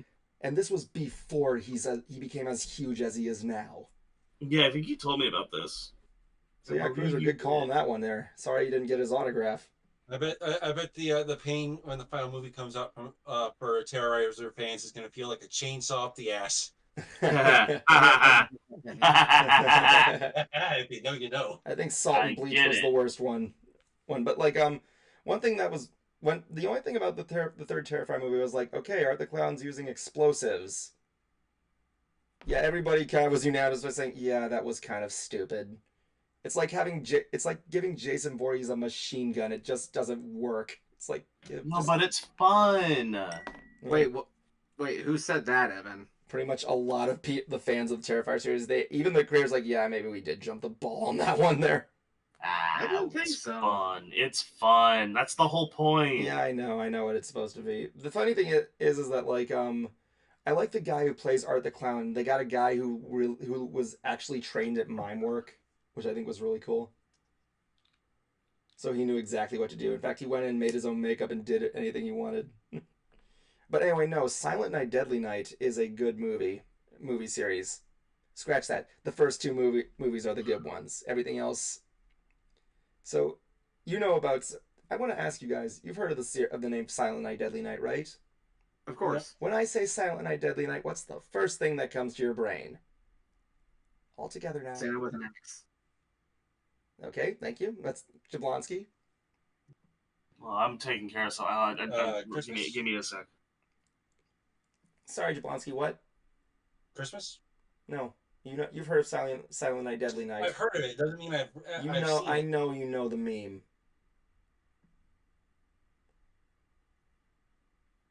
Maybe a meme that has something to do with a certain day. Oh, Garbage Day! There it is. I knew that was going to be the only reason.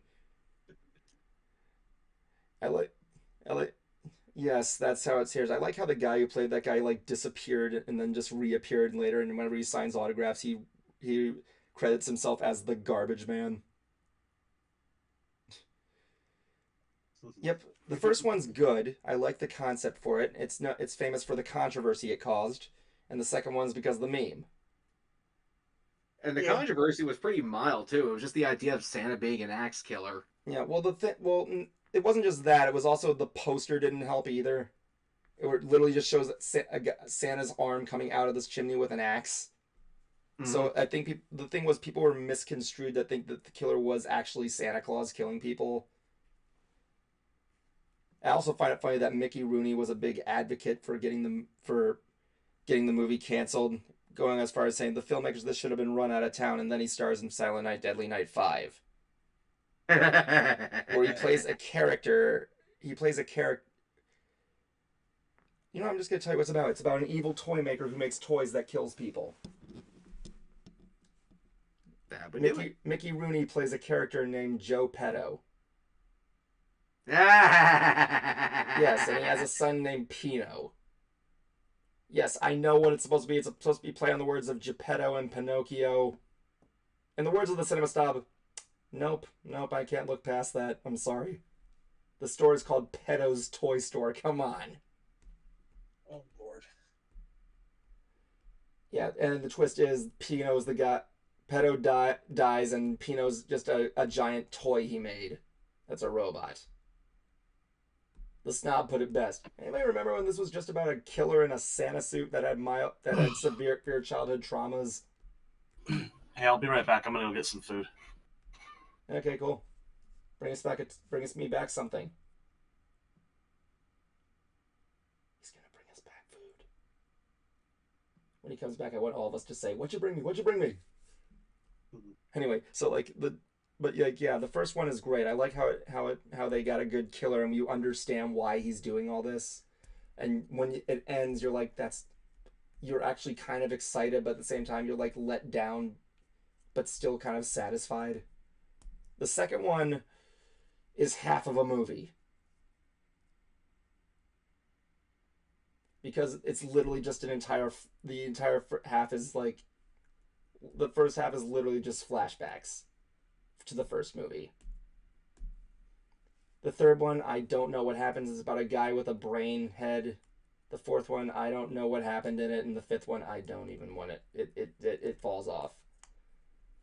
Yeah, there was a attempt to reboot it with that movie Silent Night, but to quote the Sobs, do you care? Because I sure as hell don't.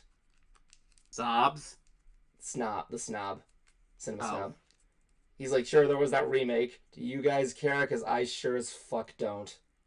It just shows literally a guy in a Santa mask with a flamethrower. It was a reboot, but not really. I mean, like, it's not. People thought it was like the equivalent of like Santa's sleigh. You saw Santa's sleigh, didn't you, Cruiser? So actually, yeah.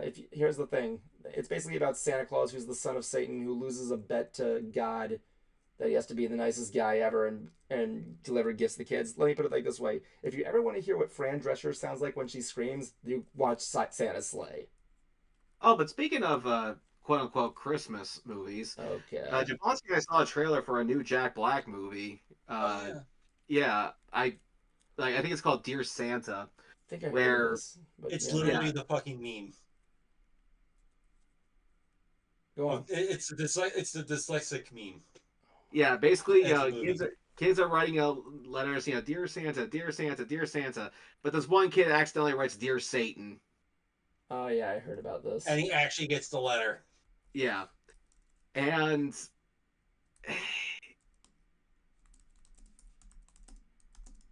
Jack Black, it doesn't look that good. There are times when, they explain the joke. Like he says, there's a moment where Jack Black's character says, "Hey, you ain't never had a friend like me." Okay, I may have stolen that one. You think the joke should have ended there, but he goes, "Okay, I may have stolen that joke from Aladdin." It's like, no, you just say you may have stolen that, or better yet, don't explain the joke at all. No, just say. No, go ahead. This is kind of where I feel like our everyone's gone to at this point. It's like there's no media literacy anymore, and there's no way to really fucking just tell a joke and let the people that got it, and let the stupid people that don't get it go, ooh. And the other thing too is that some people are saying are trying to make this seem evil, but that's really not the case, because if you watch the trailer, Jack's character, again, Satan, he's trying to corrupt this kid. But at one point, he goes, "This kid is uncorruptible," which means he's resisting Satan. That's good, okay? Yeah. So, I still don't think the movie looks all that good. Matter of fact, it's going directly to Paramount Plus. It's not coming to theaters, which is usually not a good sign. Yep. But I don't think. But evil, no, I don't think so.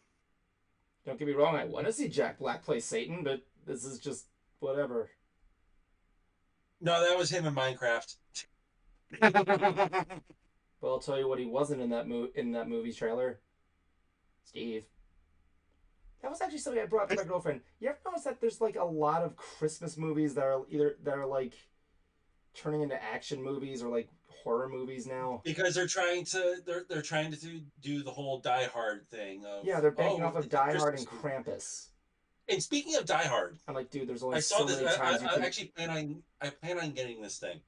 Hmm. So I originally saw it on TikTok. It's an advent calendar, not like a traditional advent calendar where you open it up and like, oh, there's a little treat inside.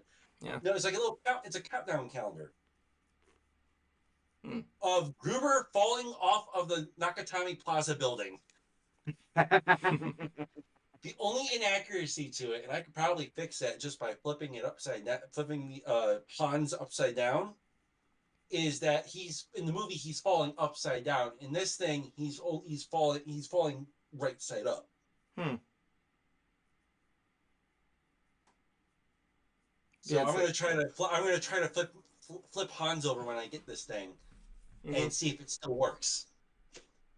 I hear you. But yeah, Because this is like the funniest fucking shit. Yeah. There's this other movie coming out called Red One. Oh yes. Yes, I saw that. I'm like, didn't this movie get released last year Nope. with John Leguizamo or something? Megan was like, no, that was when Santa was fighting the robbers. I'm like, oh yeah, that was good, I guess. That happened. No, I mean the movie was good. It's just you look at and then you see another action movie. I'm like, maybe you should just kind of tone it down. Maybe go back to this was and make it like periodically released. I mean, Krampus worked because it came out of nowhere. Now it's just kind of Yeah, okay. I also heard in that movie there's a wild gorilla on the loose. Which one? I don't know. It's either a charcoal griller or a propane griller. Or noodle. Yep. Anyone in the audience that gets that, I applaud you for watching those short videos because oh my fucking god, that campaign is hilarious. Mm-hmm. But let's see here. So we got 5 about this before the stream ends. Yeah. I feel like there was something else I was going to talk about, but I can't remember. My girlfriend and I are planning on what we're going to be buying at MegaCon. Nice. Yep, I'm thinking about getting a new N64. Why?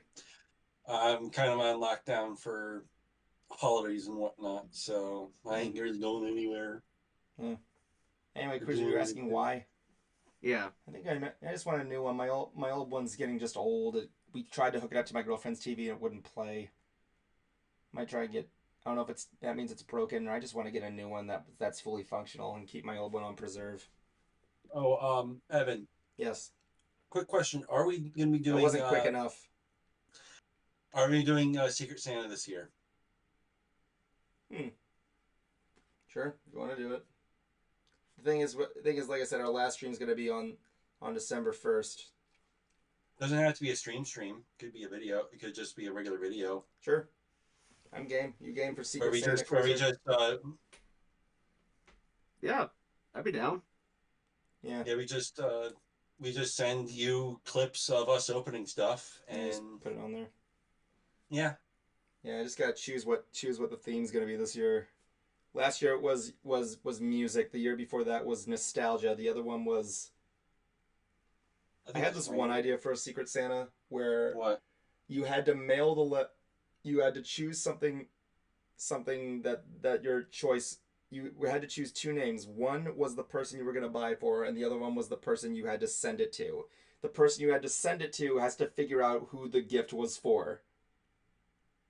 It's a lot of shipping. Yeah, I know. That's why I didn't do it. I'm like, yeah, it's too much. It's a good idea, but it's too expensive and a lot of shipping. I know what this year. I think I know what the theme should be. No. Sex. Yeah. Say that for the hentai stream. Yep. Or maybe, actually, here's an idea. Crafting. I was gonna do crafting, yeah, but I don't know. It depends on. But I don't know if I would have any time to craft anything right now. But Yeah, we all don't have a 3D printer. we get it, Jablonski. Jablonski, if you want to send us 3D printed stuff, you can send us 3D printed stuff. All right. Works for me. I'm pissed Let me think of a good theme. What am I? I still have that one idea from the back of my head. It must be bought at Cracker Barrel. What? You have to buy a gift. You have to buy a gift, and for the person, and it has to be specifically from Cracker Barrel. Why? Store. What's the point? There is none. It's clearly making you laugh, so it's fine. Because it seems so out of nowhere. I know, that's the point of it. It was like an out of nowhere thing like the Final Five.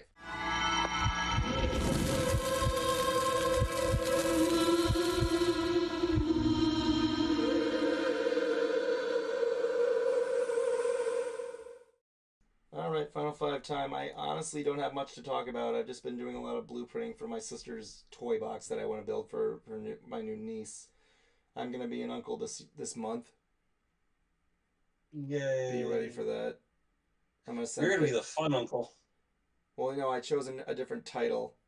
I'm not going to be Uncle Evan. I'm going to be Unky Evan. I'm taking the Danny DeVito route.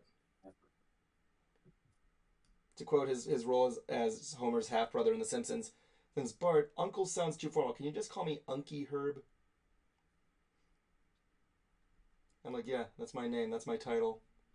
All right, Cruiser, clone my brains out. Go. I've actually been talking with a girl lately. Ooh, nice. Yeah. Let's see how this goes. She's having some issues with her daughter, but so I haven't been hearing from her lately. Hope everything's okay. I will be going up to the Universal Garage sale on Saturday, and still working on the music for this. The drummer who I want to work with is a bit busy, but this is going to be a big process of, what does this button do? Okay, Dee. And I got NostalgiaCon coming up next month. Oh, yeah, that's right. Mm-hmm. And the guy who interviewed me for his podcast about working for Roadrunner Records, he's actually coming to Florida to film some interviews, and he actually wants to meet up with me and just hang out for a little bit. Before I do switch to Bonsi, how about you tell us about who our possible next guest host is going to be in a couple of weeks? Zach Adkins, YouTuber and new member of the Silver Button Play Club. He just passed 100,000 subscribers. He does a lot of musical commentary. He is a guitar player who runs like maybe 4 different music schools. He has 800 students. He lives in Nebraska. He's done very well for himself. He just can't. But now that he's got people taking care of his businesses, he's going to be putting some focus on YouTube. He already called out a lot of the BS in the getting a concert VIP meet and greets. He promoted the video we did on Jelly Roll, and looking forward to chatting with this guy. There's a lot of bullshit in the music scene and the concert scene, and it's time to hold these people accountable. All right, thank you. You, Jablonski, go. Got nothing much going on. Just work and school and holidays and wedding and all of this other bullshit. So yeah, it's just really been that. Also, as much as I would love to go and see Cruiser at NostalgiaCon, I am not taking the 4-hour drive down there to go see him. You can feel the love between us. And besides, I'll probably be seeing you around the time of my wedding, so. But at least we have our divorce. I got the papers to prove it. All right. Remember, kids, to drink your motherfucking drugs. Remember, kids, drugs, drink them. All right. So last up will be Jan. Jan, your time begins now.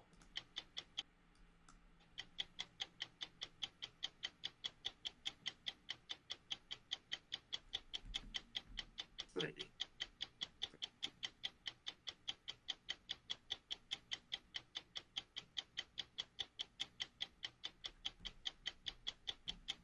That's a very invigorating point. I know, right? He is so fascinating with what he's Really, I never even thought of that. Well, shit, I might have to do that Yeah, I sometime might need later. to convert. I might need to convert now. It was a holy experience. Yeah.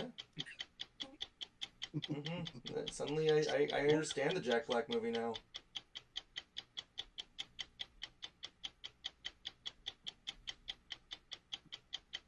That's a good point, Cruiser. I'm sorry, you can't make that argument. Yeah. Yeah. Yeah, he's right. I'm straight. Sure you are, buddy. Sure you are. Oh, you keep telling yourself that, buddy. All right. Well, Well, that's you it. slept with me, Evan. So I mean, Yeah, I did. You had your chance, Evan. You had your chance with him. You blew it. Again, guys, get that fucking shit out of your brain, man. We didn't fucking. hey, The nerve of these people! Come the fuck on! The nerve of these people, like fucking thinking that like just because Cruiser wants to be a nice guy means I want to straight up fuck. It's the end of the show, so don't blow it. It's the end of the show, so don't blow it. It's the end of the show, so don't blow it. End it right.